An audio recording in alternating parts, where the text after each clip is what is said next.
Alamin ang latest weather update ngayon dito sa Sir Aris Official Weather News Today. Narito ang ating pinakahuling satellite image kung saan ang southwest monsoon o habagat patuloy pa rin ang kanyang epekto. May central, southern Luzon at kanlurang bahagi ng Visayas at Mindanao. Inaasahan nga natin dahil sa southwest monsoon yung maulap na papawirin at mga kalat-kalat na pagulan, pagkidlat at pagkulog, particular na nga sa Metro Manila, may Calabarzon, may Soc-Sargen, may Pangasinan, Zambales, Bataan, Occidental Mindoro, pati na rin sa may lugar ng Palawan. Kaya ating mga kababayan, lalo na yung mga inuulan ng mga nakarang araw pa ay pinaghihingat sa mga banta ng pagbaha o hindi kaya pagguho ng lupa.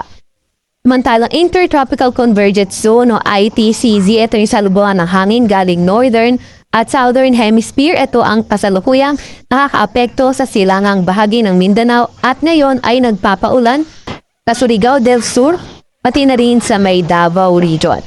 Para naman sa lagay ng panahon ng Metro Manila at nalalabing bahagi na ating bansa, inaasahan nga natin yung mas magandang panahon, bagyang maulap hanggang sa maulap na papawirin at mga tsansa ng mga localized thunderstorms.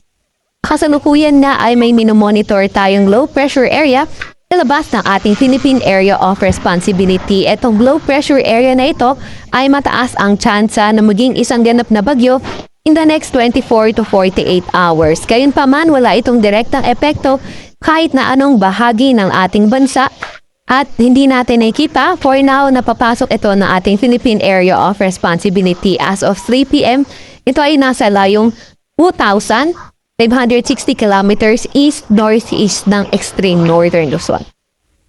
Aside sa LPA, nasa lamas na ating PAR, wala na tayo ibang namomonitor na low pressure area or bagyo sa loob ng ating Philippine Area of Responsibility or BALAPE.